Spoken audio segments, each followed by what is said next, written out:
जितना देखिए पहला ही मैच खेल रहे थे मुंबई के लिए आईपीएल 2024 का, पहले तक तो दिल्ली कैपिटल्स का हिस्सा थे, इस बार इंपैक्ट प्लेयर के रूप में आए थे। केकेआर की उन्होंने शोभा बढ़ाई थी और केकेआर की शोभा उन्होंने इस तरीके से बढ़ाई कि भाई अच्छे खासे रन उन्होंने बना दिए थे। उनकी और वेंकटेश अय्यर की पार्टनरशिप ही थोड़ा बहुत सम्मानजनक स्कोर तक लेके गई थी केकेआर को। अदरवाइज केकेआर इससे पहले ही सिमट जाती, बट वो जो आंद्रे रसल और वेंकटेश अय्यर के बीच में रनआउट वाला जो सिनेरियो बन गया था, कंट्रोवर्शियल सिनेरियो बन गया था, उसने सभी का ध्यान अपनी तरफ केंद्रित किया। हालांकि सेल्फिश मान रहे थे।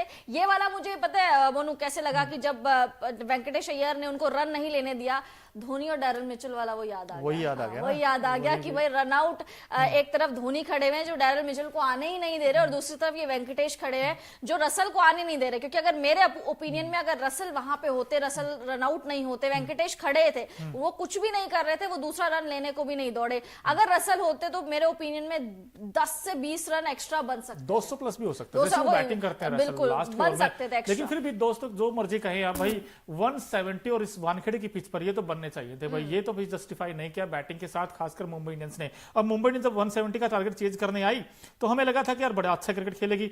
ईशान किशन बड़े जल्दी आउट हो गए और जिस तरीके स्टार्क ने गेंद डाला बड़ा कमाल लगा था भाई, चौका छक्का आ चुका था, उसके बाद भी विकेट दे गए। देखिए ईशान फेल हुए, रोहित फेल हुए, हम देख रहे थे जब बल्लेबाजी तो 71 पे इनके 6 विकेट जा चुके थे, 6 विकेट इनके 71 पे जा चुके थे, तो बहुत ही ज्यादा टर्निंग पॉइंट था। उसके बाद सूर्य भाऊ आए, सूर्य भाऊ ने भी कोशिश करी, अपनी थोड़ा सा संभालने की कोशिश करी, अर्धशतक इन्होंने लगाया। फाइनली इनका तो ऑड इवन वाला चलता है, वैसे भी इवेंट डेज में चलता है, लेकिन इनका क्या किया जाए, इनका तो ऑड इवन वाला भी नहीं है। रोहित तो बड़े जल्दी आउट हो गए और जिसकी बात करें नुआन थिशरा, आज इनको बड़ा मौका मिला, उस अपॉर्चुनिटी को बड़े अच्छे से निभाया भाई। 4 ओवर में सिर्फ 42 रन जरूर पड़े, लेकिन 3 विकेट्स बड़े इंपॉर्टेंट निकाले। जो ऊपर के बैट्समैन है उनको आउट किया इन्होंने। इनमें सबसे ज्यादा इफेक्टिव अगर मैं विकेट बोलूंगी तो वो फिल सॉल्ट का था, क्योंकि फिल सॉल्ट अगर चलते तो शायद बहुत बड़ा अच्छा खासा चलते और जो स्कोर है वो काफी ज्यादा बड़े हो जाते। नमन धीर आज वैसे ये भी नमन नाम है, मन जीत नहीं पाए, सिर्फ 11 ही बनाए इन्होंने। और ये हमें लगा था कि एक आउट होने के बाद आए थे, लगा था इनिंग को पेस करेंगे।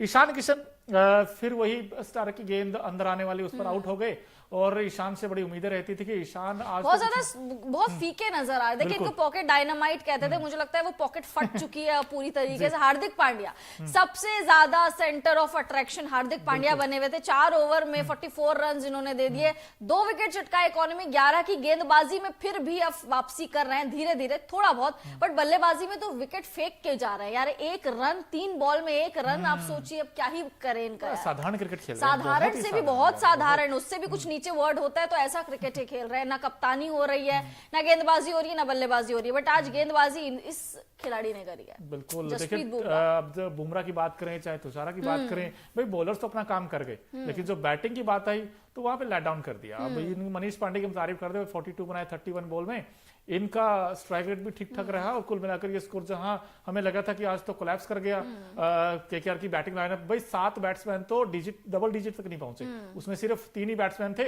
एक अंकुरिश रघुवंशी जो यंग टैलेंट, सिर्फ 13 रन बनाए उन्होंने भी, लेकिन वो डबल डिजिट पार कर गए। रिंकू सिंह का मोनू ये हो गया बहुत ज्यादा लो ऑन कॉन्फिडेंस हो गया जब से उनका नाम नहीं आया स्क्वाड में, मतलब रिजर्व के तौर पे नाम आया, बहुत ज्यादा लो ऑन कॉन्फिडेंस हो गए। और केकेआर उनको अब ऊपर मौका दे रही है, अब चिड़िया चुग गई खेत, ठीक है आप 25 तक स्क्वाड में हेरफेर कर सकते हैं, बट इतना लेट मौका दे रही है। पिछले साल आपको याद होगा आंद्रे रसल से ऊपर बल्लेबाजी करने आते थे रिंकू सिंह, बट इस बार रसल के नीचे आ रहे हैं। जब आपके पास मौका भी है रिंकू सिंह को ऊपर भेजने का, तब भी आप रिंकू को ऊपर नहीं भेज रहे। आई थिंक वो खिलाड़ी का कॉन्फिडेंस जो है कहीं ना कहीं लो कर देते हैं और वो उनकी बल्लेबाजी में दिख रहा है। क्योंकि मुझे याद है पिछले साल और इस साल भी शुरुआत में जैसा ये खेलते थे अलग कॉन्फिडेंस नजर आता था। रिंकू सिंह जब भी आते थे तो बाउंड्री लगाते ही लगाते थे या छक्का लगाते थे।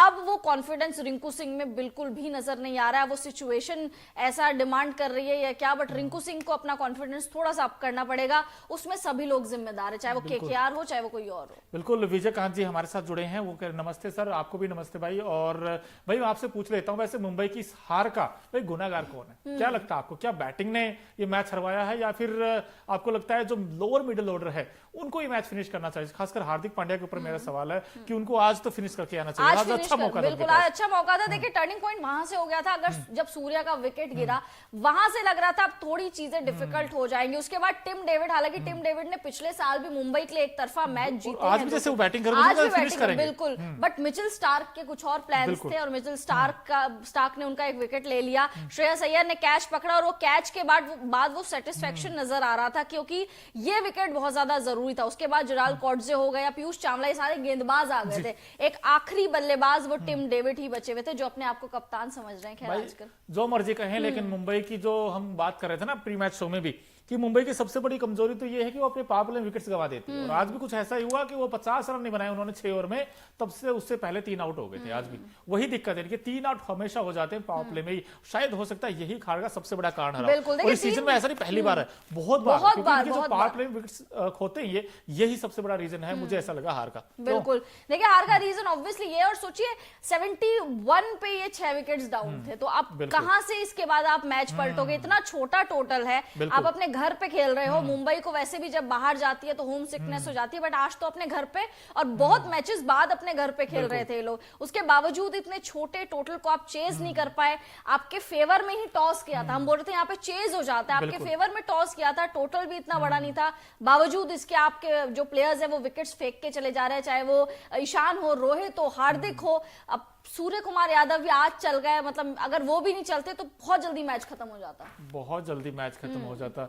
लेकिन दोस्तों भाई वानखेड़े का मैदान हो और वहां पर अगर आप रंग ना देखें, ऐसा हो नहीं सकता। एक बल्लेबाज ऐसा भी था जिसने सबका दिल जीता है आज।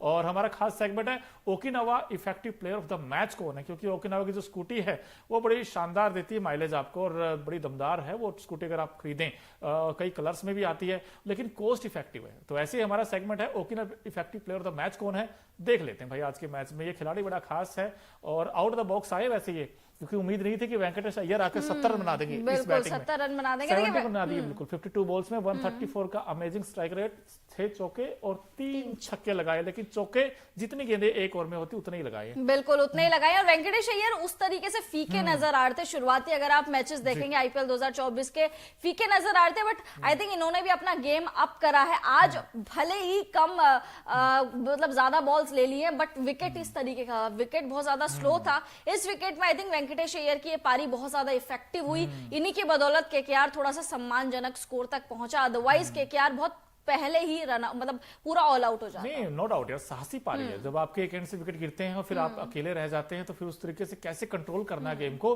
भाई आज इन्होंने दिखा दिया। जिस तरीके की बैटिंग उन्होंने की है, बीच बीच में चौके भी लगाए इन्होंने, फिर 52 में 17 रन बना के दे दिए। ये जब 70 रन हट जाए तो फिर क्या स्कोर बचेगा, फिर क्या स्कोर, वही मैं बोल सोचने वाली बात है। स्कोर आई थिंक बचेगा। इन्होंने बड़ी आउटस्टैंडिंग बैटिंग की है। अब देखते हैं कि भाई जब वानखेड़े का मैदान हो तो वहां पर स्पोर्ट बड़ा मतलब मुंबई को, चाहे एमआई के जो फैंस हैं वो भर भर के आए हुए थे। और दोस्तों अगर आपने कुछ मिस कर दिया हो तो हमारा एक और खास सेगमेंट है, उसका नाम है Okinawa colourful moment of the match. क्या क्या है भाई वो भी देख लेते हैं। जब 7 से 8 कलर में स्कूटी आती है तो कलरफुल मोमेंट भी हमारे कुछ खास ही है। हमारे जो बिहाइंड द सीन ये देखिए, तुषार देशपांडे, माफ कीजिए तुषार नुआन तुषारा, ये जब विकेट्स लेते हैं तो अपने दोनों हाथ ऊपर कर लेते हैं, कुछ ऐसा ही था। और ये मुंबई का जो फैंस हम दिखा रहे थे, और ये हार्दिक वर्सेस श्रेयस अय्यर, आज बाजी मार गया ये। बिल्कुल देखिए मुझे बहुत ज्यादा मजा आ रहा है कलरफुल मूवमेंट देख के। देखिए मतलब बहुत ज्यादा एक्साइटमेंट रहती है, बहुत ही ज्यादा एक्साइटमेंट रहती है। बिल्कुल। और देखिए हमें जब टॉस हुआ था, दोनों कैप्टन उस वक्त थे, हमें लगा था कि भाई आज तो हार्दिक बाजी मारेंगे, लेकिन वो मार नहीं पाए। और कहीं ना कहीं भाई सोचना पड़ेगा मुंबई के थिंक टैंक को भी, और ना सिर्फ कैप्टन को बल्कि पूरी टीम को। भाई ये जो टुकड़ों में परफॉर्मेंस आती है उससे तो काम चलेगा नहीं। हम हमेशा कहते हैं कि आज जब तक बैट्समैन रन नहीं बनाएंगे और गेंदबाज विकेट से लेंगे तब तक आप मैच नहीं जीतेंगे। आज बट इनकी गेंदबाजी अच्छी हुई, ये एक अच्छी चीज है कि इनकी गेंदबाजी अच्छी हुई। आज बुमराह ने विकेट्स लिए हैं, आज नुआन तुषारा ने विकेट्स लिए, जिस पे आप इतना डिपेंड नहीं करते। देखिए तुषारा नो डाउट बहुत ही अच्छा विकेट टेकर है, साथ साथ बांग्लादेश में आप इनको, आपका याद होगा कि हैट्रिक लेके आए थे, इस वजह